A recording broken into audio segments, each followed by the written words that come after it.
Bonsoir chers amis et bienvenue pour la dernière rencontre de cette saison 2023-2024 qui aura été dense, qui aura été riche tant au niveau de la cadence proposée que par la qualité des manifestations que vous aurez eu le plaisir de suivre tout au long de l'année. On avait commencé effectivement en fanfare avec cette rencontre interreligieuse à quatre voix avec juifs, chrétiens et arabo-musulmans, et nous finissons en beauté avec l'histoire juive de la France suite à la parution de cet ouvrage monumental, remarquable et remarqué. Effectivement, nous souhaitions recevoir Julien Darmon et Jean Moutapa. Julien Darmon et Jean Moutapa qui sont des habitués des cycles d'enseignement de l'Institut Maïmonide, parce que cet ouvrage fera date, fait date, c'est une référence d'ores et déjà. Et Jean Moutapa, qui devait venir ce soir, qui s'excuse, nous envoie ses plus amicales pensées, et Julien Darmon, de toute façon, va vous le présenter de manière admirable. Alors après l'émouvante rencontre consacrée au juste parmi les nations, nous avons donc le bonheur et l'honneur de recevoir Julien. C'est un scientifique, il est docteur de l'École des hautes études en sciences sociales. Suite à cette parution donc, de l'ouvrage Histoire juive de la France, qui a été coordonné par Julien Darmon et Jean Moutapa, dont la directrice scientifique n'est autre que Sylviane Goldberg, que nous avons reçue au début des années 2000. Parution chez Albin Michel. Alors c'est une fin d'année dense et qualitative pour certains. Vous aurez pu écouter, entendre Philippe Olivier sur Schoenberg, encore le professeur Moïsi, qui est vraisemblablement l'un des plus grands islamologues, nous présentait une nouvelle édition du dictionnaire du Coran, de l'histoire coranique. Après la soirée consacrée au Chassidé et au Olam, juste parmi les nations, c'est donc Julien qui va clôturer cette saison. Il est intervenu il y a un peu plus d'1 an, il me semble, autour de la Kabbale, du mysticisme juif, et c'est un écho certain, effectivement, à notre région, puisque les premiers documents kabbalistiques de l'histoire de l'humanité, vous le savez maintenant, sont apparus dans l'académie du rabbin Abraham Ben David de Posquière, à Vauvert. Julien Darmon est docteur de l'École des hautes études en sciences sociales, je vous le disais. Il est le principal élève de Charles Mopsic, savant s'il en était, puisqu'il est décédé en 2003, grand spécialiste de la Kabbale et traducteur, entre autres, du Zohar. Alors, comme son titre l'indique, le présent ouvrage collectif est bien une histoire de France, une histoire qui part de la longue émergence sur les ruines de l'Empire romain, de ce qui mettra 1000 ans au moins à devenir une nation, et que nous avons choisi de terminer à la fin du terrible XXe siècle. Ainsi s'expriment Sylviane Goldberg et Jean Moutapa. Alors, vous le savez, la présence juive est bimillénaire dans l'Hexagone, suite à la découverte dans les années 60 au plan d'Orgon d'une lampe à huile qui démontre une implantation juive fort ancienne. Et dans notre région occitane, c'est bien la pierre tombale de Narbonne qui démontre une présence qui remonte à des temps immémoriaux, Charlemagne en personne, attestant d'une royauté juive à Narbonne. La France a été très enjuivée dans le bon sens du terme. C'est ce que nous allons effectivement découvrir ou redécouvrir grâce à Julien Darmon. Vous dire que cette soirée est organisée avec la librairie Sorens. Julien aura le plaisir de vous dédicacer certains exemplaires. Et vous pouvez retrouver l'ensemble de nos manifestations ainsi que la conférence de Julien Darmon sur la Kabbale sur notre chaîne YouTube. Voilà Julien, c'est à toi.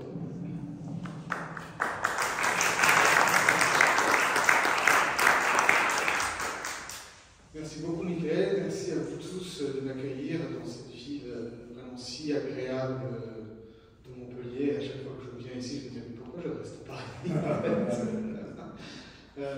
Et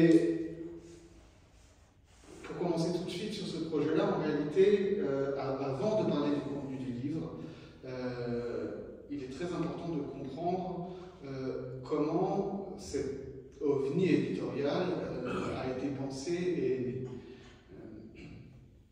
parce que vous connaissez tous Jean Moutapa, qui donc vient de prendre sa retraite hier, après 35 ans de bons et loyaux services chez Albin Michel, et je tiens à rendre hommage au travail essentiel et pionnier qu'il a effectué pendant ces 35 années, puisque ça a été non seulement un éditeur qui a publié des livres, mais un éditeur, vous le savez, extrêmement engagé dans le dialogue judéo-chrétien, dans le dialogue judéo-musulman, islamo-chrétien, dans la mémoire de la Shoah, dans le dialogue interreligieux en général, et dans la portée civique et politique de ces questions-là.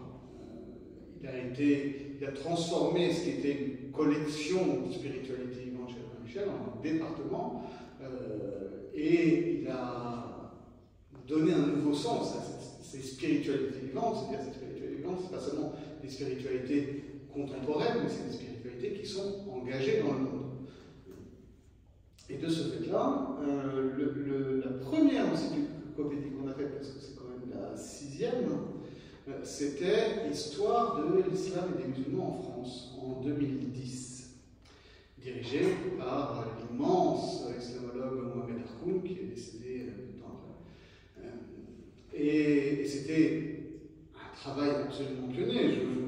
Aujourd'hui, où l'espace médiatique est saturé de la question de la présence musulmane en France, il y a 15 ans, c'était encore les débuts du débat, et déjà, il y avait eu ce travail pionnier de montrer que non, il faut arrêter de présenter l'islam en France comme quelque chose de nouvellement arrivé, d'hétérogène. En réalité, les relations entre les musulmans et la France remontent au début même de l'islam, ou en tout cas quelques décennies après. Donc il y avait ce projet-là.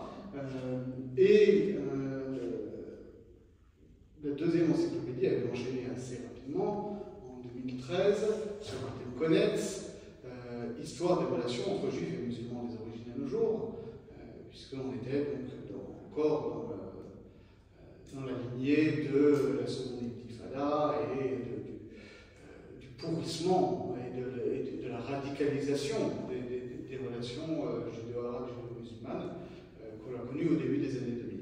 Et là encore, le projet était de réinscrire cette histoire-là sans faire d'irénisme, mais de montrer que ça ne se résumait pas au conflit israélo-palestinien, que c'était une histoire plurimillénaire qui avait ses aspects positifs, ses aspects négatifs, et surtout des aspects qui ne se limitaient pas aux politiques, mais qui englobaient le social, le culturel, etc.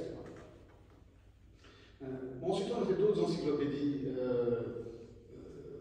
moins touchy, on va dire, puisqu'on a fait Jésus, après Jésus, l'invention du christianisme, et Yoga, l'encyclopédie. Mais l'idée de faire une encyclopédie sur l'histoire des Juifs de France, à partir du moment où on avait fait l'histoire de l'islam en France, l'histoire des relations entre Juifs musulmans, c'était évident pour Jean-Luc Tapas qu'on allait engager une histoire des Juifs de France. Je travaille dans le département depuis 20 ans maintenant, donc j'ai suivi au dialogue, j'ai participé à cette aventure. Sauf qu'avec Jean, on s'est dit, bon d'accord, mais autant une histoire de l'islam en France, c'est la première fois que ça se faisait, autant des histoires des Juifs de France, il y en a eu beaucoup. Donc le défi pour nous était d'une part, comment ne pas refaire une énième histoire des Juifs de France. Et déjà, l'un des premiers écueils qui était évident, c'était que quand vous prenez les histoires des Juifs de France classiques, en gros, vous avez 50 pages sur le Moyen-Âge, et essentiellement sur le bas Moyen-Âge, les persécutions, les ségrégations, etc. Ensuite, on saute complètement toute la période de l'Ancien Régime, et on arrive à l'émancipation. On a des Juifs qui sont émancipés, on croyait qu'ils avaient été expulsés 4 siècles avant. Et puis émancipation, en gros, affaire Dreyfus, Shoah, et fermer le banc. Donc on avait une histoire à trous, et on avait une histoire qui était centrée sur les persécutions anti-juives et les persécutions antisémites. Donc ça nous donnait déjà une ligne. Et puis plus profondément, c'est presque né d'un jeu de mots, c'est-à-dire qu'on s'est dit, on ne va pas faire une histoire des Juifs de France, on va faire une histoire juive de la France. Alors, Parce que ce qu'on voulait montrer, c'est que cette histoire des Juifs de France, ce n'est pas une histoire à part de l'histoire de France. C'est assez frappant de voir que en réalité, pourquoi on avait ce filtre au travers des persécutions, parce qu'en général, quand on fait de l'histoire de France, les seuls moments où on va parler des Juifs, c'est des moments où ça émerge dans des circonstances de crise. Mais finalement, les Juifs qui sont en France sans que ça pose de problème ni aux Juifs ni aux autres Français, on n'en parle pas. Alors, en gros, les Juifs heureux n'ont pas d'histoire. Si on a essayé d'écrire comme ne cesse de nous répéter notre ami Dominique Bourrel, une histoire des Juifs heureux. Alors, pas forcément que heureux, mais en tout cas, de faire de la part à cette histoire aussi, et de fait, de l'inscrire dans la très longue durée, de se dire on va partir du début et on va ne sauter aucune étape, puisqu'on ne fait pas une histoire des Juifs de France, on fait une histoire de France. Donc l'histoire de France, elle a ses périodes, elle a ses repères, et il faut qu'on essaie de repérer en quoi il y a un aspect juif à cette histoire de France, à toutes les périodes. Donc on avait ce guide-là. Et en réalité, ce projet, il était dans les cartons. Moi, j'ai vu que j'avais les premiers brouillons de la table des matières dans mes dossiers qui dataient de 2007. Donc, c'est quand même une histoire de très long cours aussi, sur l'éditorial. Ça a pataugé pendant plusieurs années, puis on a fait d'autres choses entre-temps. Et quand on a eu fini, on avait fait Jésus après Jésus, on s'est dit, bon, il faut qu'on s'occupe de l'histoire juive de la France. Et on s'est dit à qui on va confier cette tâche énorme. Et le nom de Sylviane Goldberg s'est imposé naturellement. Parce que Sylviane Goldberg, d'une part, c'est une très très grande dame des études juives en France. Elle a dirigé très longtemps le centre d'études juives à l'école des études en sciences sociales. Elle aussi, elle a pris sa retraite juste l'année dernière. Elle a connu une longue carrière universitaire et quand elle a commencé les études juives, ce n'était pas un champ disciplinaire en France. On pouvait aborder des thématiques juives dans le cadre d'une chaire d'histoire ou de sociologie, mais études juives, ça n'existait pas. Donc c'est elle qui a contribué à créer ça. On savait qu'elle connaissait tous les savants de la planète. Et on savait aussi qu'elle avait à la fois ce regard encyclopédique, puisqu'elle avait déjà fabriqué ce dictionnaire encyclopédique du judaïsme en 1998, si je ne me trompe, au CERF et ensuite repris chez Bouquin, qui fait encore aujourd'hui référence. Et elle était aussi quelqu'un qui avait mené depuis longtemps une réflexion sur qu'est-ce que ça veut dire écrire l'histoire juive. Ça a été une disciple de Yerushalmi, c'est l'auteur de Zachor, elle a écrit la Clepsydre, qui est un essai sur la pluralité des Angeles, donc c'était la personne parfaite pour ça.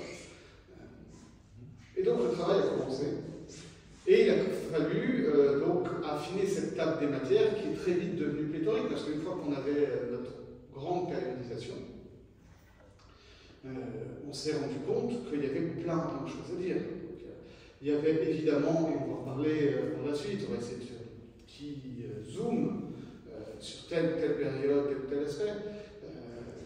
Donc il y avait c'est l'histoire de France, donc qu'est-ce qui se passe au temps gallo-romain, qu'est-ce qui se passe au temps des Mérovingiens, des Carolingiens, ensuite les Capétiens, Philippe Auguste, Saint-Louis, Philippe le Bel, Louis le Hutin, etc. Et puis, qu'est-ce qui se passe sous François Ier, Henri II, Henri IV, les Louis XIII, XIV, XV, XVI, et puis la Révolution, etc. Et donc le grandiose 19e siècle, avec cet israélisme français, ces grands industriels juifs, puis, si on déroule le fil de l'histoire, avant ça déjà, le décret Crémieux, la Troisième République, l'arrivée déjà des Juifs d'Europe orientale, l'affaire Dreyfus, l'entre-deux de guerre, Chagall, Blum, etc., etc. Et évidemment Vichy. Vichy, la collaboration, la publicité de la Shoah. Quoique, on avait déjà, moi j'insistais dessus, attention, il faut qu'on parle le moins possible de Vichy. Je disais ça de manière un peu provocatrice. Parce que c'est vrai que ça a tendance à occuper tout l'horizon. Et on savait que c'était un problème parce que c'est une réflexion personnelle, mais que Sylviane et Jean partageaient. L'un des ressorts je dirais pas forcément de l'antisémitisme, mais de la mécompréhension du fait juif par les Français d'aujourd'hui, tient au fait que les élèves des écoles de la République n'entendent, encore une fois, parler des juifs que sous l'angle de l'affaire Dreyfus et de la Shoah. Donc les juifs victimes, etc., et les Français. Et puis, pour le coup, des livres sur la complicité de Vichy dans la Shoah, il y en a des centaines, si ce n'est des milliers. Bon, ça a quand même fini par former le plus gros chapitre de l'encyclopédie, parce que forcément, vous êtes obligé de consacrer quand même quelques pages à la rafle du Veldiv, à Céline, aux lois anti-juives, et aussi donc, aux déportations, mais sans oublier la résistance, les actions de sauvetage et la part active que les Juifs eux-mêmes ont pris dans la résistance, dans l'organisation du sauvetage des enfants juifs, etc. Et surtout, on ne voulait pas s'arrêter là, on s'est dit, bon, il faut qu'on continue sur au moins la suite du XXe siècle. On s'est dit, on s'arrête, on met un terminus à l'an 2000. Ça a été une décision difficile parce que déjà, quand on a travaillé là-dessus, avec Sylviane, on a signé le contrat de direction de l'ouvrage en 2019. Donc on était quand même dans des séquences d'actualité compliquées, d'accord. Toulouse en 2012, les attentats de 2015, et puis de l'autre côté, l'émergence de figures juives de droite extrême, et je vais nous faire un dessin, voilà. On était dans cette situation-là. C'est pas qu'on n'avait pas envie d'en parler, mais on se disait qu'il n'était pas possible d'en parler avec le regard de l'historien. Parce que on se disait, voilà, on a le nez collé à l'événement, non seulement d'un point de vue émotionnel, mais aussi du point de vue de l'interprétation historiographique. Comment parler des conséquences à long terme de ce qui s'est passé en France avec les Juifs dans les années 2000-2010. On le voit bien, l'histoire s'accélère, les événements s'enchaînent, et on aurait toujours été en retard d'un événement. De fait, l'encyclopédie sortait le 13 octobre, je crois. Entre-temps, il y a eu le 7 octobre qui a forcément changé notre regard sur cette histoire-là. Et a fortiori sur toute la séquence qu'on a connue depuis le 7 octobre et jusqu'à aujourd'hui. Je suppose qu'il y aura des questions là-dessus après. Sur cette question de l'antisémitisme, de l'antisionisme, de l'héritage de Vichy, etc., qui a donné l'un des centres du débat politique. Donc on avait décidé de s'arrêter en 2000 parce que pour nous c'était le terme d'un processus post-Shoah, c'est-à-dire la reconnaissance de la responsabilité de la France par Jacques Chirac dans la rafle du Veldiv, avec son discours de 95, puis les conséquences que ça a eu, c'est-à-dire la commission Matteoli sur la restitution et l'indemnisation des biens spoliés, et la création du mémorial de la Shoah, de la fondation pour la mémoire de la Shoah, et en parallèle du musée d'art des Shoah de Juillet. C'était vraiment la séquence de fin. Mais le fait d'être obligé de faire tout ce parcours-là, non seulement nous a fait découvrir des choses extraordinaires sur lesquelles on va revenir, mais nous a aussi obligés à ne pas être que dans le politique. Déjà, c'est un savoir-faire qu'on avait acquis avec les précédentes encyclopédies, d'être dans une perspective pluridisciplinaire. Mais là, ça s'imposait d'autant plus que la vie des Juifs ne saurait se réduire à la place que le pouvoir politique lui accorde dans l'histoire de France. Et donc il fallait qu'on traite absolument, outre le politique, les aspects économiques, les aspects sociaux, les aspects religieux évidemment, mais aussi les aspects culturels au sens plus large, et ce qui impliquait les apports culturels des Juifs ou de la culture juive à la culture française, les aspects de dialogue interreligieux ou d'emprunt, qui vont parfois dans les deux sens d'ailleurs. Et autre aspect aussi auquel on tenait très très fortement, c'était l'aspect artistique. Ça, c'était le dernier point qu'on voulait absolument dissiper. On a toujours tendance à dire qu'il n'y a pas d'art juif que du fait de l'interdit, de la représentation. En tout cas, voilà, il n'y a pas d'art pictural juif ou alors strictement liturgique, et pareil pour la musique, c'est strictement liturgique, donc on voulait démonter ça. Donc on a fait un gros travail.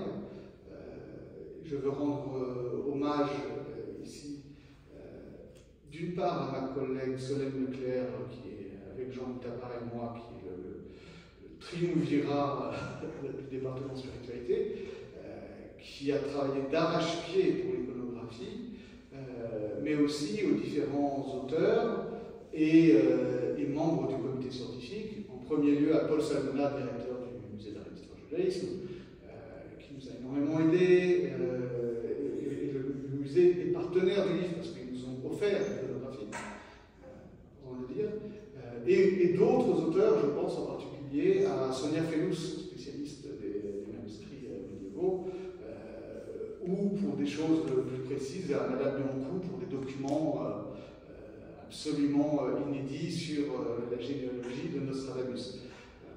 Et voilà, on voulait mettre en lumière cette richesse iconographique, ce qui fait qu'on a publié un livre où il y a, sur 1088 pages, je crois qu'il y a plus de 450 illustrations toutes en couleur, que ce soit des œuvres de Chagall ou de Delaunay ou de tous les artistes de l'école de Paris, mais aussi des manuscrits médiévaux absolument incroyables, en passant par des artefacts de la vie juive sous l'Ancien Régime, et aussi voilà, des documents tout à fait inédits de la vie juive au XIXe, au XXe. Voilà comment ça s'est fait. En gros, ça c'était l'architecture, et derrière, il a fallu donc écrire ce livre. Et Sylviane Goldberg, qui, comme je vous l'ai dit, connaît absolument tout le monde dans les études juives internationales, a mis un point d'honneur à aller chercher pour chaque sujet la personne idoine. Alors, c'était, du point de vue scientifique, c'était formidable. Du point de vue éditorial, c'était un peu plus compliqué parce que c'est moi qui m'occupais de récupérer les textes des auteurs et de les monter en chapitres. Et je me suis retrouvé avec 156 auteurs à gérer. Donc, je peux vous dire qu'avec 156 auteurs, on arrive à une masse critique qui fait qu'on a nécessairement tout l'éventail des passions humaines. Donc on a eu, je peux le dire, ça n'étonnera personne, que sur ces plus de 150 auteurs, on a eu une poignée d'auteurs un peu compliqués à gérer. Je peux vous dire que pendant 2 ans, de l'été 2021 à 2023, dans le département, on a fait On s'est fait un peu gronder par la direction après, qui a dit bon, ok, c'est un livre qui a marché, donc en termes de budget, ça marche, mais de l'autre côté, il y a plein de livres que vous n'avez pas fait parce que vous avez fait que ça. On a fait que ça. Et donc, il y a eu certains auteurs, effectivement, qui ne voulaient pas toucher leur texte, qui ont mis beaucoup de temps à le rendre. Certains n'ont jamais rendu leur texte, il a fait trouver une solution. Mais ça, c'était vraiment les exceptions des exceptions. Et à l'inverse, je peux témoigner, parce qu'on se gausse parfois de l'orgueil des universitaires. Vraiment, moi, j'ai eu affaire comme ça à des grands professeurs émérites de Harvard, de Princeton, de l'université hébraïque de Jérusalem, de l'école pratique des études. Vraiment des gens adorables. Parce que forcément, nous, on est des éditeurs un peu interventionnistes, parce qu'on a une vision d'ensemble, donc on intervient dans le texte, parce que nous, on voit tout le chapitre et on sait que telle chose a été dite déjà 3-4 fois, donc il faut le sabrer, et à l'inverse, telle chose, chacun a compté sur l'autre pour le dire, et donc personne l'a dit, donc il faudrait mieux que ce soit lui qui le dise, donc pour gagner du temps, on fait une succession de rédaction. Ils ont été, dans leur immense majorité, extrêmement souples, extrêmement compréhensifs, extrêmement enthousiastes, parce qu'ils avaient conscience que c'était un projet unique et qui avait cette vision unifiée du groupe. Alors certains m'ont dit après, quand on avait fini, bon, on vous a laissé faire parce qu'on penserait que vous n'arriveriez jamais au bout. Tellement c'était énorme, mais j'étais très très content tous d'avoir participé. Et donc c'est un ouvrage qui à la fois reprend, je l'ai dit, il y avait les grands vous dites on en met du temps, parce que moi je peux parler très très longtemps. Un quart d'heure. Donc comme je l'ai dit, on reprend évidemment tous les grands jalons de l'histoire des Juifs en France, mais l'accent est mis d'une part, tout d'abord, comme on l'a dit, sur l'histoire juive de la France, ce qui implique comme premier questionnement la question de l'identité française de ces Juifs en France. Or, à une époque où ces vieux débats un peu rances, pour tout dire, reviennent sur le devant de la scène politique, c'était une question où on sait que les Juifs ont été affrontés de la manière la plus brutale à cette question-là de leur appartenance à la nation, avec les différents sens que nation a pu vouloir dire, parce que nation dans les années 40, c'est pas la même chose que la nation au Moyen-Âge. Mais quand même, c'est une question qui revient. Et donc, c'est une question qu'on s'est posée. C'est une question qu'on s'est posée, par exemple, au Moyen-Âge. On a, prendre un premier des multiples exemples qu'on va piocher, on a un article sur les Juifs du Moyen-Âge étaient-ils français? Et donc, qu'est-ce que ça veut dire être français au Moyen-Âge, tout simplement? Alors, ce qui est à peu près sûr, c'est qu'ils n'étaient pas chrétiens. Ça sera pas un scoop. Ils n'étaient pas chrétiens et leur non-appartenance à la nation chrétienne, conjuguée au fait qu'on ne remettait pas en cause la légitimité de leur présence au sein de cette nation chrétienne, parce que c'était un héritage du droit romain, que les Juifs étaient là avant les Francs, et les Juifs, depuis l'édit de Caracalla, en 202 ou 220, étaient donc citoyens de l'Empire romain. Ils ont gardé ce statut de citoyen de l'Empire romain qui faisait que,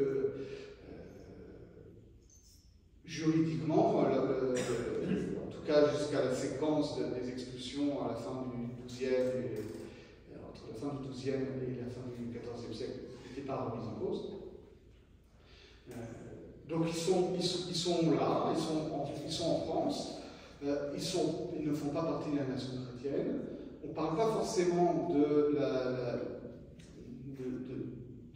la nation française, mais on peut quand même poser la question de savoir est-ce qu'il participe d'une identité française. Et la réponse que nous avons apportée est clairement positive, au sens où, à tout le moins, il participe pleinement de la culture des autres Français. On le voit déjà au niveau de la langue. Parfois, les spécialistes des langues juives vont nous parler du judéo-français pour parler de la langue que les juifs de France parlaient au Moyen-Âge. Il n'y a pas de judéo-français. On peut parler de judéo-allemand pour le yiddish à partir du moment où ces juifs germanophones se retrouvent implantés dans des terres slaves de Pologne ou de Lituanie et où cette langue germanique va s'autonomiser en juif. En France, au Moyen-Âge, les juifs parlent français. Enfin, parlent français. Ça dépend où, évidemment. C'est-à-dire que dans la France du Nord, ils vont parler de différents dialectes d'Oïl entre le français d'Île-de-France et le champenois, etc. Dans le Sud, ils vont parler les Languedoc, le provençal, l'occitan, avec tout ça un continuum, mais ils parlent français. Évidemment, il y a des mots qui relèvent de l'usage juif dans ce français, comme nous. On va parler de bar mitzvah ou de kasher, mais ça ne veut pas dire qu'on ne parle pas français. Et au point, ça ce ne sera pas une découverte pour vous, que les mots français qu'il y a dans les commentaires bibliques et talmudiques de Rashi et de ses élèves sont la plus importante en termes de nombre de mots, source pour la connaissance de l'ancien français. Donc, il parle français. À ce propos, excusez, je saute, mais le livre est un peu comme ça aussi, c'est foisonnant, donc pas ce que je cherchais. Pour revenir à l'iconographie, quand on a des auteurs qui nous parlent comme ça, des manuscrits hébraïques qui sont le témoignage de ça, moi j'avais deux auteurs dans deux articles différents qui me parlaient d'un manuscrit à la BNF, manuscrit hébreu, code 302. Ils disaient glossaire hébreu-français. Glossaire hébreu-français, ça peut être sympathique. Et je vais aller voir à quoi ça ressemble sur le site de la BNF, parce que ça peut être bien pour l'iconographie. Sachez que si vous tapez manuscrit.bnf.fr sur la barre de recherche de navigateur, vous tombez sur pratiquement tous les manuscrits de la Bibliothèque nationale de France qui sont intégralement numérisés, intégralement consultables, téléchargeables, imprimables, etc. Et non seulement ça, alors vous avez des codes absolument absconses, mais en réalité c'est classé par thème. Vous savez que quand vous cliquez, vous voyez que tel groupe de codes, c'est tous les textes philosophiques en langue hébraïque, ensuite là c'est tous les textes kabbaliques, etc. Et donc le manuscrit hébreu 302, c'est un glossaire hébreu-français. Un glossaire hébreu-français, je me disais, bon, ça va être une page, une liste de courses, quoi, d'accord? Et en fait, pas du tout. C'est un ouvrage de plusieurs dizaines de folios qui couvre toute la Bible hébraïque et qui, pour tous les mots difficiles du texte biblique, va donner sa traduction en français avec les points voyelles qu'on sait en plus comment ça se prononçait à l'époque et avec une petite phrase en hébreu qui explique pourquoi ça se traduit comme ça en français. C'est une ressource incroyable. Et ça, c'est un manuscrit qui est composé en 1241 à Paris, c'est-à-dire pile entre le procès du Talmud et le brûlement du Talmud. Donc ça montre la continuité et la vitalité d'une culture juive française, même dans les heures les plus sombres. Donc non seulement ils parlent français, mais leur culture picturale est française, au sens où on a des manuscrits de cette époque-là, où pour illustrer le combat entre David et son fils Absalom, on représente des chevaliers qui jouent avec un aume et une plumette et une lance. Ce sont des Français au sens où on a des traces très attestées de troubadours juifs et on sait donc qu'est-ce qu'il chantait, et on sait même sur quel air il le chantait. C'était les mêmes airs que les troubadours non juifs. Autre exemple, Rabbeinu Tam, le petit-fils de Rashi, le plus grand des Tosafis, c'est-à-dire des commentateurs talmudiques après Rashi. Rabbeinu Tam est très peu connu dans la culture française générale. Rashi, parfois on connaît un peu, Rabbeinu Tam c'est compliqué. Et du point de vue juif, Rabbeinu Tam c'est vraiment le commentaire talmudique extrêmement compliqué, subtil, etc. Donc on s'imagine le rabbin enfermé dans sa yeshiva qui est coupé du monde. Pas du tout. Rabbeinu Tam, c'est un juge rabbinique qui a autorité dans sa région, donc à Ramrup, c'est toute la région de Reims. Quand il a des décisions rabbiniques à prononcer, il les fait sur une estrade au milieu de la place du marché à Reims, à Troyes, pardon, à Troyes. Et en plus, on sait qu'il allait à la chasse à l'épervier avec le comte de Champagne. Voilà, ça c'est un des exemples qu'on peut avoir. Autre exemple frappant, parce qu'on sait des choses, on sait beaucoup de choses sur la vie quotidienne des Juifs au Moyen-Âge.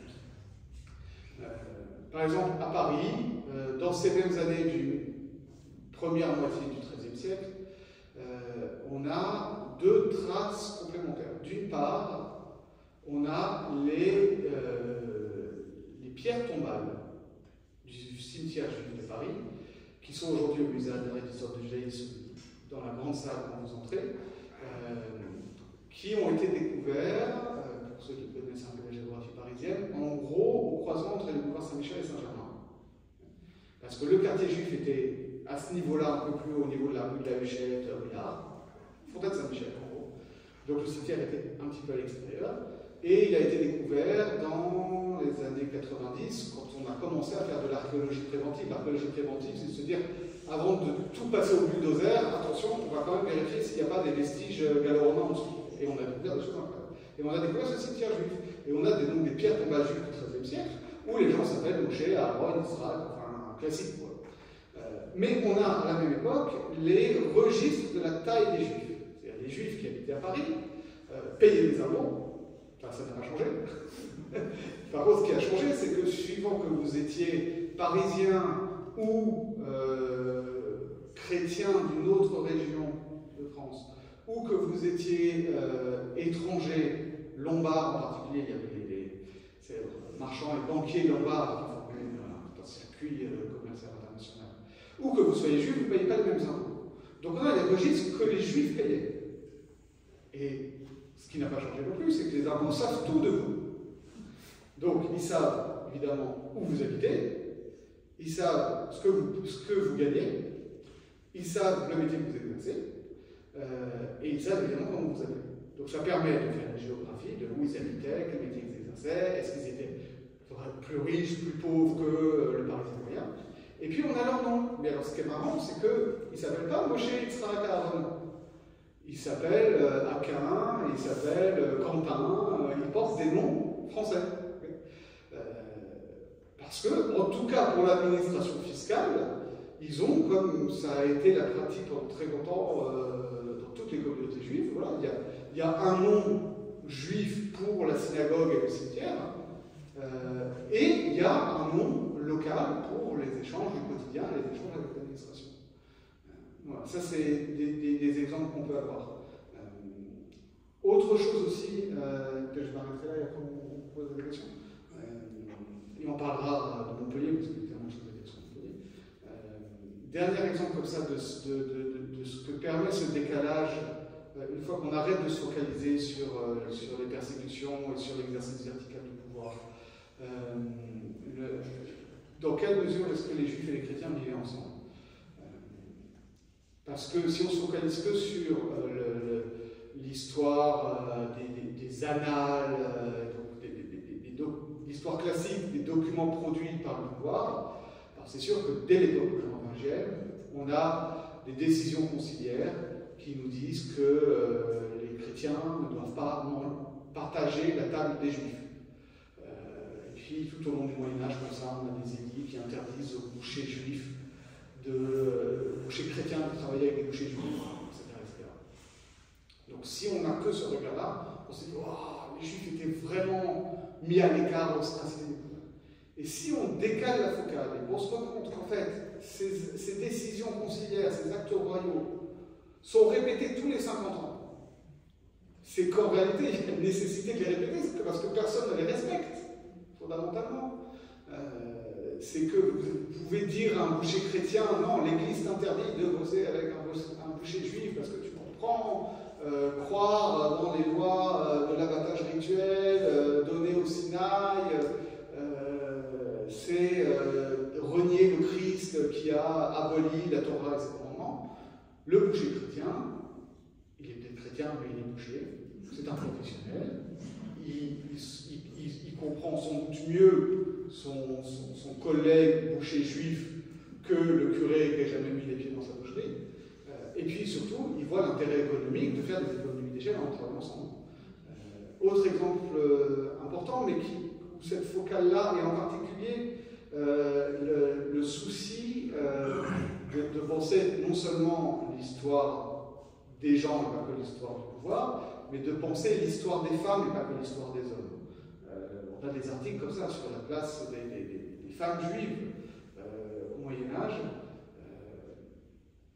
Qui dit histoire des femmes juives, dit notamment histoire du rapport aux enfants et histoire de la maternité. Et je vais vous donner un scoop. Au XIIIe siècle, il n'y a pas de lait maternel en poudre. Donc, qu'est-ce que ça veut dire? C'est que si une mère n'arrive pas à allaiter, et mesdames, messieurs, je sais que vous êtes un peu gros, ça arrive beaucoup plus souvent que ce qu'on veut bien nous raconter. Et bien, qu'est-ce que vous faites? Vous avez besoin d'une nourrice. Et si vous êtes juive, il y a peut-être des nourrices juives, mais en fait, il y a surtout des nourrices chrétiennes. Et à l'inverse, si vous êtes chrétienne, parfois, il y a une nourrice juive qui est disponible, il n'y a pas de nourrice chrétienne. Et puis, peut-être que finalement, fondamentalement, les gens s'en fichent un peu au quotidien de savoir si la nourrice elle est juive ou chrétienne, mais bon, c'est une bonne nourrice. Mais quand vous êtes nourrice, le bébé il tète pas une fois par jour, une fois par semaine, c'est toutes les 2 heures. Donc la nourrice, en fait, elle est à domicile. Donc vous avez des nourrices juives qui sont quasiment à domicile chez des familles chrétiennes et réciproquement. Donc il y a cette convivence qui existe.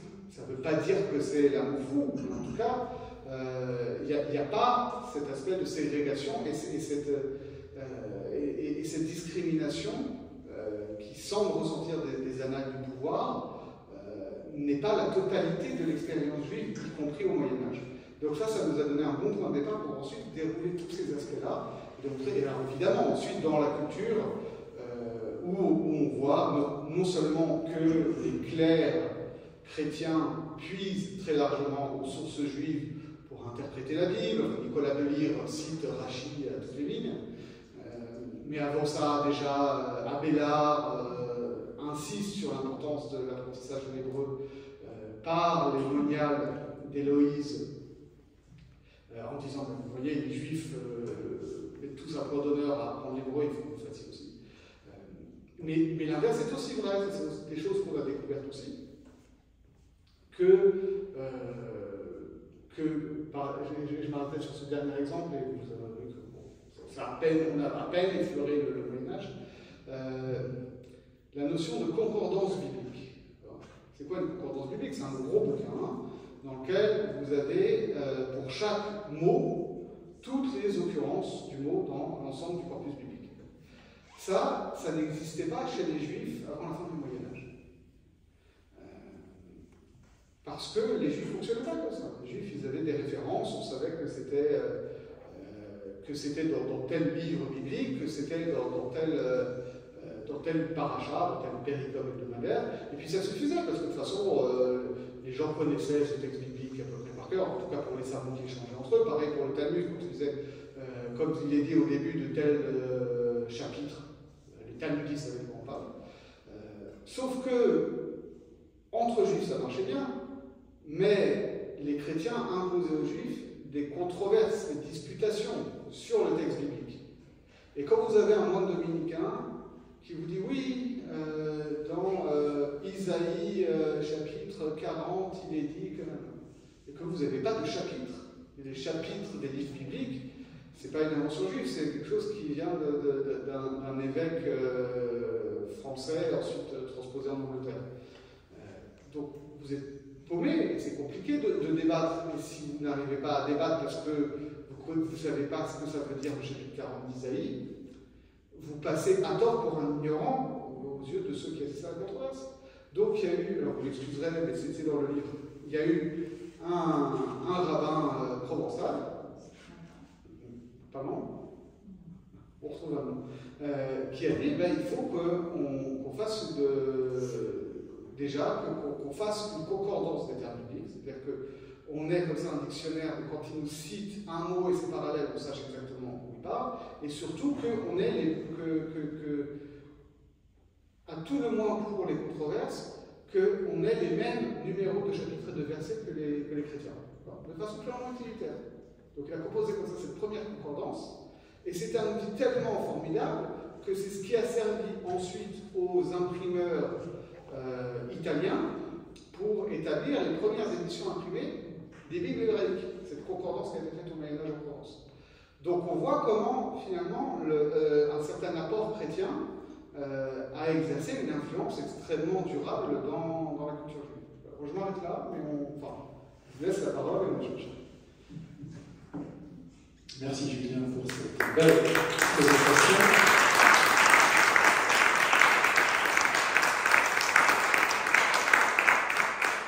Histoire juive de la France, sous la direction de Sylviane Goldberg, aux éditions Albin Michel. Alors effectivement, c'est une présence millénaire, une présence fort ancienne. La nouveauté de cet ouvrage, et tu vas y revenir vraisemblablement, c'est la présence juive, c'est la place accordée à la présence juive dans l'Antiquité et au Moyen-Âge. Et c'est vrai que le grand public, finalement, ne savait que très peu de choses de cette présence qui remonte à des temps immémoriaux. Les gens de foi, les rabbinim, les rabbins ou les historiens, oui, mais le grand public, non. On pense que les Juifs sont là depuis l'époque contemporaine, puis la Shoah où l'arrivée effectivement des pieds noirs. C'est une présence fort ancienne. Charlemagne en personne atteste d'une royauté juive à Narbonne. Tu parlais des controverses. Évidemment, il y a la controverse de Paris avec Nicolas Donin, et la controverse de Paris et la controverse de Barcelone. On faisait appel à des Juifs apostats, puisqu'ils avaient la chance, entre guillemets, de connaître à la fois la Bible hébraïque et les évangiles. Et pour la controverse barcelonaise, c'était un juif apostat montpelliérain, Pablo Cristiani, Paul Chrétien. Non seulement ça, mais on a découvert que Pablo Cristiani, avant d'être en 1263 à Barcelone, c'est lui qui a insisté auprès de Saint-Louis pour qu'il y ait une controverse à Paris en 1240. Alors, sauf qu'il ne s'appelle pas Pablo Cristiani, il s'appelle Paul Chrétien, mais c'est le même. Avec le représentant du mosaïsme, en l'occurrence le grand Narmanide, Rabbi Moshe Ben Narman, qui défendra tellement bien le judaïsme qu'il aura la vie sauve, et qu'on lui permettra de s'exiler, non pas de périr par le glaive, par le feu. Il ira en terre promise, en terre sainte, et il dira « Je quitte ma patrie et je rejoins ma matrie ». Alors donc il y a une césure quant à la présence juive en France, des édits d'expulsion des monarques français au XIVe à la Révolution. Finalement, la France expulse tous ses juifs un siècle après l'Angleterre, mais elle est le premier pays en Europe, après les États-Unis d'Amérique, premier pays en Europe, à les émanciper. Est-ce que tu rejoins donc Sylviane Goldberg pour affirmer qu'effectivement, alors tu nous as dit l'originalité de cet ouvrage, c'est effectivement, vous avez essayé d'éviter le prisme de la Shoah ou du lien à Israël. C'est vrai que quand on pense aux Juifs aujourd'hui, c'est la Shoah Israël. Et d'ailleurs, c'est l'un des points d'accroche pour attaquer les Juifs avec l'antisémitisme. Donc, c'est tout à votre honneur. Nous, dans une autre dimension, on avait sorti un hors-série sur l'histoire des Juifs occitanie avec Roger Torgman, et on avait essayé aussi de montrer l'ancienneté du judaïsme français en sortant des schémas, la Shoah et Israël. Et il y a eu aussi un autre ouvrage qui est paru récemment sur la présence juive en bas languedoc médiéval, finalement, qui est un écho scientifique à ce hors-série. Donc aujourd'hui, finalement, cette tâche aveugle dont parle Paul Salmona, on est en train de la gommer. On est en train finalement de l'effacer. Parce que c'est vrai que finalement, le grand public, encore une fois, n'en savait que très très peu de choses. On est en train de l'effacer, mais est-ce qu'elle est vraiment dans les livres d'histoire enseignés dans les collèges et les lycées? Nous, ce dont on rêve, c'est que ce livre-là soit dans les CDI de tous les collèges et lycées, évidemment. On travaille pour ça. Mais donc, effectivement, il y a l'expulsion, les expulsions qui s'effilogent jusqu'en 1394, mais en réalité, ou même, non, même 1394. Il y a des expulsions et des rappels.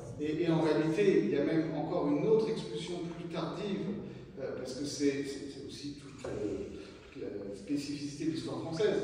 La France, au fur et à mesure qu'elle expulse ses juifs, agrandit aussi son territoire.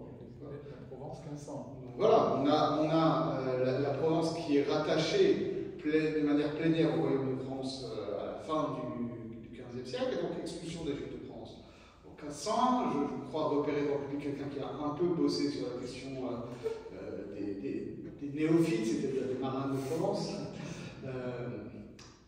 Et donc on voit bien que c'est la même séquence qu'en Espagne, parce que c'est une histoire européenne, mais de fait, alors oui, il y a l'expulsion en 1501. Avant ça, déjà, vous avez des choses très bizarres, parce que quand les Juifs sont expulsés au XIVe siècle, ils transitent d'abord par le Dauphiné. Et le Dauphiné, qui est le seigneur du Dauphiné? C'est le dauphin, c'est le futur roi de France. C'est un truc très bizarre. C'est-à-dire, le roi de France expulse les Juifs et le fils du roi de France les accueille dans son fief. Après, il continue vers le Piémont. Et donc 1501, expulsion, on va dire, définitive du royaume de France.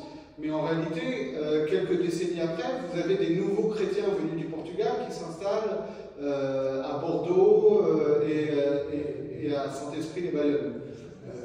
Donc finalement, l'absence des Juifs sur le territoire français, c'est quelques décennies. Et puis en plus, il va y avoir... et puis vous avez le comtat vénétien à Avignon. Ok, c'est pas le royaume de France, c'est quand même une enclave française. Ça fait partie d'une enclave pontificale, dans l'Hexagone. Dans l'Hexagone, et c'est un lieu de culture française. C'est des gens qui sont français, ils sont souveraineté pontificale, mais ils sont français, au sens de ce que ça peut avoir à l'époque. Et puis vous avez ensuite l'annexion de Metz, des trois évêchés, du reste de la Lorraine et de l'Alsace. Donc finalement, il y a des juifs partout. Et quand on va y voir l'émancipation en 1789, 90, etc., c'est pas une lubie soudaine de Robespierre et des révolutionnaires, c'est quelque chose qui a été préparé avant, non seulement par des penseurs des Lumières, par l'abbé Grégoire, par Mirabeau, etc., mais aussi par des intellectuels et des notables juifs, alsaciens en particulier, et lorrains, qui sont en contact avec les juifs d'Allemagne, qui suivent les débats sur l'émancipation des juifs allemands avec Mendelssohn, avec Christian von Dom, qui font traduire ces textes-là pour nourrir le débat français. Donc on a cette continuité-là.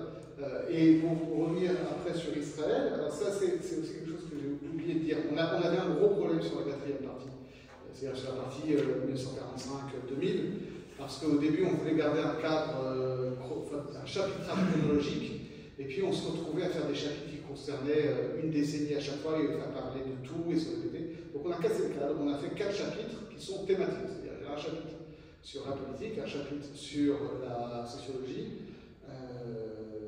un chapitre sur la mémoire de la Shoah, sur la lente institutionnalisation de la mémoire de la Shoah, et un chapitre sur la culture.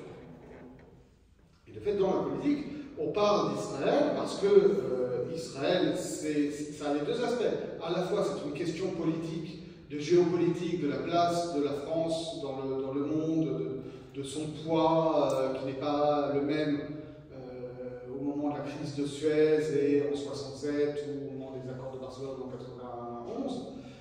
Et puis, c'est la question de la place des Juifs dans la vie politique française, c'est-à-dire avec cette émergence d'une voix juive, de juifs qui vont manifester contre la politique de Gaulle. Bon, quelque chose qu'on n'aurait pas vu avant. Donc, ça aussi, on en est les héritiers aujourd'hui. Ça se passe sur les réseaux sociaux, mais ça se passe dans la rue. Donc, on a essayé de donner à penser ça. Cette langue présente, c'est pour la période médiévale que l'on vérifie dans l'onomastique ou dans les vestiges, fort nombreux désormais. Y a-t-il des questions pour Julien Darmon sur l'ouvrage, sur cette longue histoire? En tout cas, je vous enjoins de l'acquérir. Hein. C'est une somme absolument remarquable. C'est un ouvrage de vulgarisation fait par des scientifiques. C'est tout ce qu'on aime. C'est souvent ce qu'on aime ici à l'Institut. Oui? Je suppose. Oui, monsieur? Je suppose qu'il y a dans ce livre des références aux contributions juives à l'histoire de la France. Et une question, par exemple, comme un exemple là, le nombre de prix Nobel juifs obtenus, le Nobel ne se décerne pas depuis si longtemps que ça, mais ce nombre me semble considérable. Et y a-t-il une attention particulière qui est donnée à cette contribution singulière et ma foi, qui est tout à l'honneur des Juifs, mais surtout ensuite à l'honneur de la France? Alors, c'est une bonne question parce que c'était une question difficile. En fait, ce qu'on voulait éviter, parce que ça a déjà été fait par d'autres que nous, et dans le sillage duquel on ne peut pas forcément s'inscrire, on voulait éviter de faire des listes de juifs. Mais c'est vrai qu'évidemment, on a notre fierté, donc la tentation était grande de dégrainer toutes les contributions des juifs français à l'humanité, pour le dire rapidement. Mais après, nous on avait quand même un garde-fou de se dire, attention, en quoi est-ce que la judéité, non pas de ces personnes-là, mais de leur contribution est attestée. C'est-à-dire, en quoi est-ce que Gilles Cohen-Talonji est un astrophysicien juif? On a reçu à l'Institut en 2000. C'est difficile à dire. Donc on les a pas tous mis, mais évidemment, on a essayé d'en mettre le plus possible, et en tout cas, à chaque fois où il nous a semblé pertinent de faire jouer leur identité juive dans leur motivation, en tout cas. Il est clair, par exemple, pour parler du XIXe siècle, que des familles comme les Rothschild, les Fould et les Pereire, s'ils s'engagent à ce point-là et dans la contribution à la prospérité économique de la France, à son développement industriel, et dans le mécénat, et dans la philanthropie, dans la construction d'écoles, d'hôpitaux, etc., c'est aussi, d'une part parce qu'ils sont pour la plupart saint-simoniens, mais c'est aussi parce que c'est une manière pour eux de faire accepter les Juifs dans la société française. De fait, c'était le regretté Samuel Sandler qui m'avait raconté ça, parce que Samuel Sandler était pilier de la communauté juive de Versailles, et il me disait, vous savez pourquoi il y a 3 gares de RER à Versailles? Parce qu'il y avait les Rothschild, les Fould et les Pereire qui habitaient tous à Versailles, et ils ont chacun fait leur propre réseau de chemin de fer, et donc ils ont chacun fait leur gare à Versailles. Donc c'est pour ça que vous avez 3 gares à Versailles. Petit détail, mais c'est pour dire que ça marque durablement le paysage.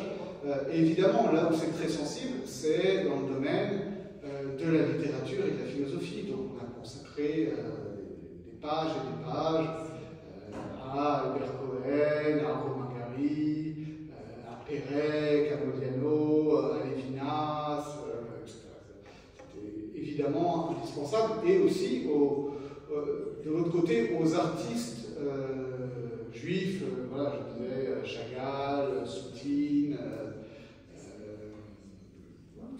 toutes ces grandes figures, parce que non seulement ce sont des artistes juifs, certes, et qui mobilisent à des degrés divers leur judéité dans leur art, mais aussi parce que ce sont des gens qui ont fait le choix de la France. Et le fait que les Juifs à cette époque-là fassent le choix de la France, et pour des raisons politiques, sociales, ça permet de mettre en réseau, les réseaux de sociabilité des Juifs d'Europe orientale dans l'entre-deux-guerres, mais aussi pour des raisons symboliques, parce que c'est la patrie qui a innocenté Dreyfus. C'est la patrie de Victor Hugo qui a été le président de la défense, du comité de défense des Israélites de Russie au moment des pogroms de Kishinev, etc. Donc c'est une patrie qui attire, et ils en parlent dans leurs œuvres aussi. Il y a une très belle analyse d'un tableau de Chagall qui s'appelle Entre chien et loup, où on voit le décalage entre l'esquisse et le tableau final où il y a un drapeau français. Et c'est un tableau qui est fini en exil pendant les années de guerre. Donc, on a essayé de mettre tout ça en lumière. Donc oui, évidemment, et c'était terrible parce que parce qu'on trouvait des juifs partout, on décontrate un petit peu, on en trouve, et ça a été aussi un gros travail d'indexation. L'index fait je ne sais pas combien de dizaines de pages, avec tous les noms qu'il faut citer, que ce soit les noms de personnes ou les noms de lieux. Mais notre axe c'était toujours comme ça. En quoi est-ce que cet individu-là, ce parcours-là, nous dit quelque chose de cette intersection entre la judéité et la francité? C'était ça le souci. On va vous donner la parole une seconde. Je voudrais juste revenir, excusez-moi madame, sur les prix Nobel. Nous à l'Institut, on est très fiers d'avoir reçu Claude Colette-Delongy, français, et Elie Wiesel, qui a failli faire le choix de la France, mais qui l'a fait dans un premier temps. Et qui a fait le choix de la langue française. Et de la langue française, absolument. Et à propos de prix Nobel juif, comment ne pas évoquer la mémoire de Georges Charpak, qui était à Montpellier pendant la Shoah, sous le nom d'emprunt de Georges Charpentier. Malgré sa jeunesse, 14-15 ans, il a eu une activité résistante soutenue. Et il reprendra ses études et sera couronné d'un prix Nobel prix Nobel de physique en 1994. Excusez-moi, madame. Je voudrais simplement savoir si dans cet ouvrage vous parlez de Proust. Qui Évidemment.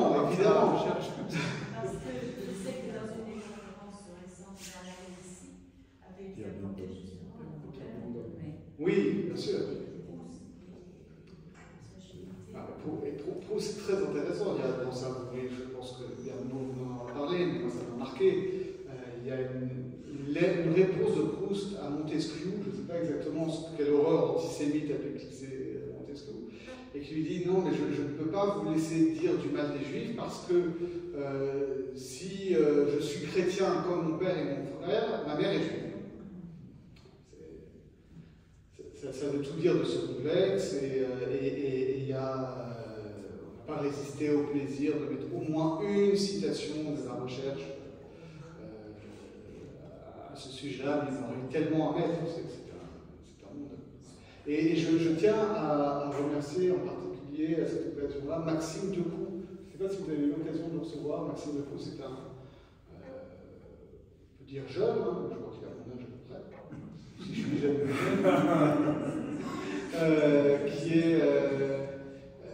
qui est maître de conférence ou professeur à Lyon, je crois, spécialiste justement de toutes ces questions de la judéité et de la Shoah en littérature, et alors qui vraiment m'a tiré du pétrin un nombre incalculable de fois parce qu'on se rendait compte que justement, ah mince, mais il nous manque un petit article sur tel auteur, est-ce que vous pouvez nous le faire? Il répondait tout de suite, on avait l'article en 2 jours, c'était nickel, il n'y avait rien à refaire. Voilà, c'était aussi une aventure de belle rencontre. J'imagine. Roger? Alors, je sais que vous êtes historien, vous traitez plutôt de l'histoire longue que de l'actualité, mais je ne résiste pas à vous interpeller sur la situation actuelle que nous vivons, et en particulier donc, le choix extrêmement difficile auquel est confrontée la communauté juive, à devoir choisir entre des extrêmes, entre l'extrême gauche et l'extrême droite, Et très concrètement, des fois, se retrouver dans des circonscriptions, il va falloir choisir entre le RN et la France insoumise. Donc je voulais savoir, vous, avec votre regard d'historien, comment vous abordez cette question qui agite beaucoup le monde juif actuellement? Alors, je vais pas donner mon signe de vote. Non, mais je vais expliquer en quoi cet ouvrage peut aider à penser ces questions-là. Parce que de fait, on l'a prévu dans l'entre-deux-tours exprès. Voilà, c'était calé pour ça. J'avais prévu, j'ai sentais le truc monter. Non, parce qu'on a évidemment des articles qui sont consacrés non seulement à l'antisémitisme de Vichy, mais avant ça à l'antisémitisme à la française qui prospère pour tous. Enfin, le gros morceau, c'est quand même Drummond. Drummond, la France juive, ça c'est vraiment l'émergence d'un antisémitisme racial très très crasse, mais qui fait des best-sellers dans les années 1890 et jusqu'à la Première Guerre mondiale. C'est assez circonscrit. Donc on a en particulier un article très intéressant sur cette question-là, de savoir est-ce que la France est antisémite? Est-ce que la France de la première moitié du XXe siècle ou du XIXe siècle est antisémite? C'est quoi cet antisémitisme? Et notamment, l'auteur montre bien qu'il y a un antisémitisme littéraire omniprésent, c'est vrai. Mais si on compare avec l'Allemagne ou l'Autriche, ou a fortiori avec la Russie, il n'y a pas en France, même au pire moment des poussées d'antisémitisme, il n'y a pas de pogrom, il n'y a pas de massacre de juifs, il n'y a pas de parti antisémite qui remporte les élections, etc. Donc ça c'est un des premiers éléments. On a aussi des articles sur l'antisémitisme de gauche. Ça, et on ne pouvait pas, on ne voulait pas faire l'impasse sur cette question-là de Toussenel, de Proudhon, etc. et de tous les tropes que l'on retrouve dans la finance internationale, la déshumanisation. On a aussi des articles qui nous parlent de ce qu'on va appeler par la suite l'importation du conflit. Ça commence surtout en fait à mai 68, puisque mai 68, dans l'occupation des facs à la Sorbonne, il y a un stand du Fatah. Mais qui a invité le Fatah à la Sorbonne dans la mine? Mais c'est les juifs antisionistes. Les Mao et les trotskistes. Donc il faut mettre tout ça en perspective. On a aussi un article sur les relations judéo-musulmanes en France qui permet de réinscrire cette histoire dans l'histoire longue, parce qu'on apprend que assez rapidement les immigrés maghrébins, quand ils ont commencé à se conscientiser politiquement en France, se sont fixés, comme on le voit encore aujourd'hui, sur un imaginaire symbolique de la Palestine avec une revue fédéine, que ensuite, dans la fameuse marche pour l'égalité et contre le racisme, surnommée la marche des beurs au début des années 80, on commençait déjà à voir des kéfiers, des drapeaux palestiniens, et que c'est pour ça que les juifs de gauche ont créé SOS Racisme, pour préserver le caractère universaliste de la lutte antiraciste et éviter que ça dérive vers un clash. Et ensuite, on l'évoque plus qu'on analyse, parce que c'est un phénomène qui commence vraiment dans les années 2000, mais en tout cas, voilà, comment est-ce que les juifs français, qui étaient très très majoritairement à gauche, dans les années 60, 70, 80, même années 90, et comment la gauche, en tout cas jusqu'en 67, était pro-israélienne de manière univoque, puisqu'en plus c'était le parti travailliste, donc c'était vraiment les frères d'armes. Comment les juifs et la gauche ont fini par divorcer. Mais si je peux évoquer la situation actuelle, en réalité, ce divorce entre les juifs et la gauche et cette droitisation de l'opinion politique juive qui, il ne faut pas se mentir, le poids électoral des juifs en France, c'est à mesure de leur présence démographique, c'est-à-dire c'est rien de rien. C'est pas 0,5%. Pas croire que si tous les juifs faisaient dans ce sens, ça changerait quoi que ce soit. En Amérique, c'est pareil. En Amérique, c'est un peu plus. Et à l'inverse, on voit bien qu'aujourd'hui, le discours du Rassemblement national, qui se fait le meilleur défenseur des Juifs, et qui s'inscrit dans la lutte contre l'antisémitisme au nom du plus jamais ça de la Shoah, une supercherie.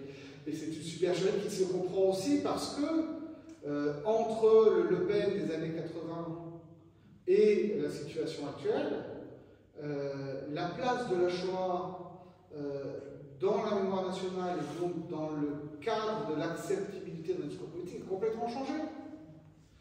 On est aujourd'hui dans un truc où, voilà, le fait que le RN se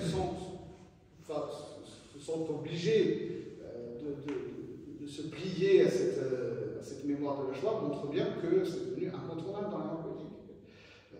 Donc il y a toutes ces évolutions-là. Mais en réalité, et c'est ça qui est intéressant aussi dans un ouvrage comme ça, qu'on n'est pas focalisé que sur les Juifs, ce divorce de la gauche et des Juifs, il est symptomatique de quelque chose de plus large. En fait, c'est ça que, peut-être que ça qu'on essaie de faire passer, c'est que c'est vrai que dans les élections actuelles, on place cette question de l'antisémitisme canal historique d'un côté et de l'antisémitisme canal antisioniste de l'autre, en tout cas d'une partie de l'autre, au centre du débat. Alors qu'en réalité, bon, il y a quand même beaucoup d'autres choses qui sont problématiques. Et il faut inscrire ça. En réalité, comme on dit toujours, l'antisémitisme, ce n'est pas le problème des juifs, c'est le problème des antisémites surtout. Et cette focalisation exclusive sur l'antisémitisme est un masque qui empêche de penser pourquoi est-ce qu'à l'échelle mondiale, aujourd'hui, on a eu une disparition, quoi que ça en train de remonter. Vraiment en Angleterre, ça remonte, en Espagne, ça remonte, etc. Une réémergence, on a eu une disparition, on va dire, de la social-démocratie, de la gauche progressiste de gouvernement depuis le début des années 2000. Et on a eu, et au profit d'une gauche radicale, contestataire, qui lutte pour la Palestine, mais qui ne lutte pas pour la Palestine réelle, qui lutte pour un fantasme de la Palestine comme cause suprême. À des fins électoralistes. À des fins électoralistes aussi, mais même s'ils sont sincères, en réalité, c'est un universalisme sans contenu. On parle de gens qui ne sont jamais allés sur place. Et à l'inverse, on a eu aussi, mais ça c'est plus récent, voilà, une droite qui s'est droitisée, un centre qui s'est droitisé aussi, et finalement une offre politique qui s'est totalement réduite à voilà, une extrême gauche, une extrême droite et un centre qui dit de toute façon on ne peut rien faire, on ne vous promet rien, et c'est nous les extrêmes. C'est une situation assez dramatique. Donc voilà, je sais. Et en même temps, bon, s'il faut parler de la situation concrète, nous à Paris, vous nous connaissez, on aime bien se prendre la tête, on aime bien croire que tout se joue à Paris. sur cette élection-là, il est clair que les choses ne se jouent pas à Paris. Les choses sont déjà jouées à Paris, les banlieues rouges vont voter à gauche, Paris va voter au centre, les banlieues chics vont voter LR, et ça ne va rien changer, c'était comme ça avant, ça continuera comme ça. Et la grande difficulté, c'est qu'en fait, c'est des élections locales. C'est à chaque fois des choix locaux. C'est pas un choix entre LFI ou le RN, c'est à chaque fois le choix entre un candidat, c'est bon, et souvent, voilà, un candidat du Mouvement populaire qui peut être PS ou écolo ou PC ou LFI, et même chez LFI, on voit bien qu'en réalité, il y a quand même une grosse divergence entre des gens qui essaient d'être un peu raisonnables, on va dire, et d'autres qui sont persuadés que c'est le grand soir. Et de l'autre côté, voilà, on a beaucoup d'options. Moi, je vois comment c'est dans la banlieue rouge, rose de Bonneuil, c'est assez frappant. Vous avez un candidat pro-populaire, LFI, mais qui apparemment un type très bien, qui n'est pas du tout un politique, qui est un militant des enfants placés, etc., de la réforme de l'ASE. On a un macroniste qui est arrivé en deuxième position, qui s'est désisté en faveur de son collègue LR soutenu par Philippe. Et on a un REM en quatrième position. Donc on a un truc un peu bizarre parce qu'on avait une quadrangulaire, il y a un désistement, mais on est quand même en triangulaire. Donc je ne sais pas comment on va voter. Ça va être compliqué, mais pour finir là-dessus, cet ouvrage-là, il permet de contribuer à penser notre situation, pas que en tant que juif, mais en tant que cas particulier de problématiques qui sont plus largement françaises, et on le voit aujourd'hui plus largement mondiales. Tout commence en mystique, il finit en politique. Voilà, Roger, maintenant tu sais pour qui voter. Alors, une ou deux dernières questions. Carole? Moi, j'aimerais faire une observation et poser une question. L'observation concerne la phrase que vous avez dite, que à la différence d'autres pays, l'Allemagne, la Russie, etc., où il y a eu des pogroms, ce n'est pas le cas de la France. Il faut nuancer. Parce qu'au Moyen-Âge, il a eu des pogroms. Oui, non, je parle vraiment à cette période-là, au début du XXe siècle. Bon. Début du XXe siècle. Au fin du XIXe siècle. Malheureusement, lors de l'affaire Dreyfus, dans la mesure où l'Algérie, à l'époque, faisait partie de la France, il y a eu des violences. Tout à fait. Il y a eu des pogroms. Voilà, je vais lancer. Oui, tout à fait. Et on pourrait dire ça, alors c'est comme un mixte explosif entre une violence antisémite qui était latente et un contexte colonial qui favorisait l'expression de ces violences parce qu'on était dans un système de domination et où il y avait toute une population coloniale française qui n'acceptait pas que les Juifs aient accédé au même statut qu'eux. Donc c'était une violence contre les Juifs. Et vous avez raison, c'est très complexe, je me suis même occupé de ce sujet. Mais la question est la suivante. Puisqu'il y a tant de belles choses et tant de choses dans le livre, est-ce que vous avez un quelconque regret à propos d'un sujet que vous n'avez pas pu aborder dans le livre? Oui, j'ai plein de regrets. J'ai plein de regrets que ce terminus aux années 2000 ne nous a pas forcément permis de donner toute la place qu'auraient mérité les grandes figures séfarades, pour le dire rapidement, en tout cas marocaines, algériennes, tunisiennes, parce que en réalité, voilà, dans les années 80, il y en avait, mais c'est un processus qui a mis plus de temps qu'on penserait à émerger. Alors, on parle évidemment de Lévy, de Derrida. Je me suis beaucoup amusé à faire un article très tendre sur Enrico Macias.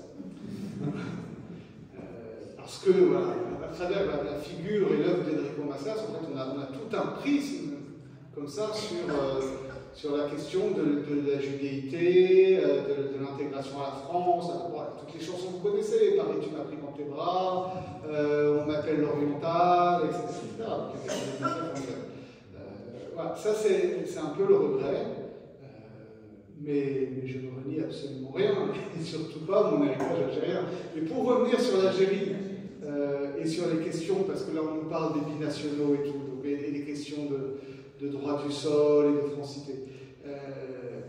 L'abolition du décret Crémieux par Vichy a créé des situations totalement ubuesques. Parce que Vichy dit, ok, donc les Juifs d'Algérie qui sont français par la base du décret Crémieux redeviennent des indigènes d'Algérie. Mais vous avez des Juifs d'Algérie qui sont français par naturalisation individuelle, donc eux ils restent français.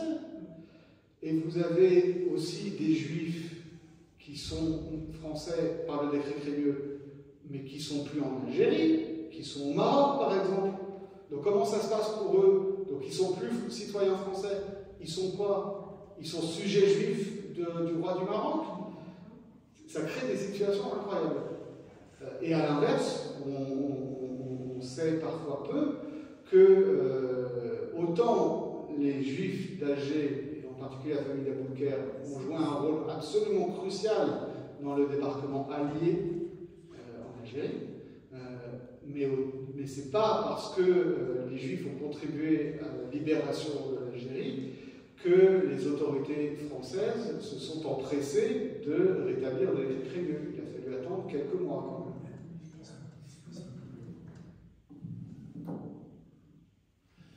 D'autres questions? Une dernière intervention, madame? Moi, je voulais vous poser une question. À une époque, dans la propagande antisémite, on parlait du complot judéo-maçonnique. Alors, est-ce que ce terme composé est une alliance d'ennemis de quelqu'un, ou bien est-ce qu'il y avait un lien entre juifs et francs-maçons? C'est une bonne question. Alors, déjà, le complot judéo-maçonnique, Cocorico, c'est une invention française. C'est quelque chose qui naît précisément dans ce contexte-là, fin du Second Empire et surtout au début de la Troisième République, parce que les francs-maçons sont vraiment à la manœuvre, c'est eux qui créent la Troisième République, et il y a aussi un certain nombre de juifs là-dedans, et en particulier donc Adolphe Crémieux. Adolphe Crémieux, si vous passez du côté des bureaux d'Adrien Michel en face du cimetière de Montparnasse, vous entrez dans le cimetière de Montparnasse, vous allez tout droit, et au fond, vous allez voir l'immense tombeau monumental d'Adolphe Crémieux, et sur une face, il y a marqué en hébreu Kol Israël Chaverim, c'est parce qu'il était le président de l'Alliance israélite universelle, grand acteur de l'éducation juive et de la diplomatie française en Orient. Et de l'autre côté, vous avez tous ces titres de grands maîtres du Grand Orient de France.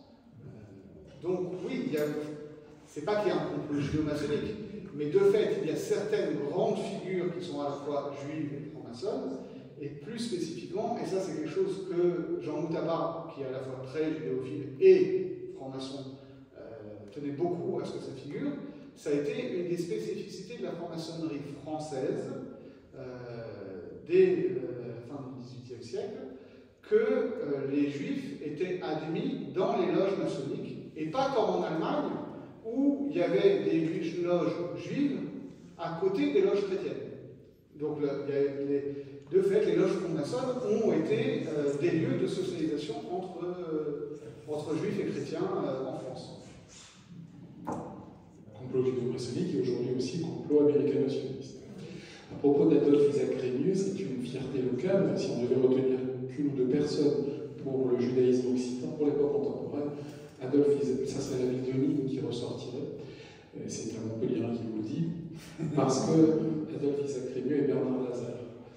Adolphe Isaac Crémieux et Carole a travaillé dessus avec un ouvrage, Schroeder et Crémieux, le combat pour l'émancipation des Juifs de Roumanie. On retient le décret qui porte son nom, mais il s'est battu pour l'émancipation des Juifs de Roumanie, qui ne seront que les derniers en Europe, en 1919, à la conférence de paix de Berlin. Non content d'être ministre de la Justice, d'être président de l'Alliance israélite universelle, il a donc émancipé les Juifs de Roumanie et, quelques années avant, bien évidemment, fait porter, a beaucoup apporté au judaïsme algérien avec le fameux décret.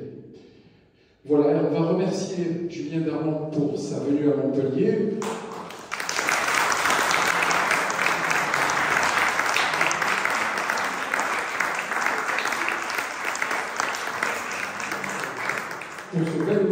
vous allez vous empresser d'acquérir.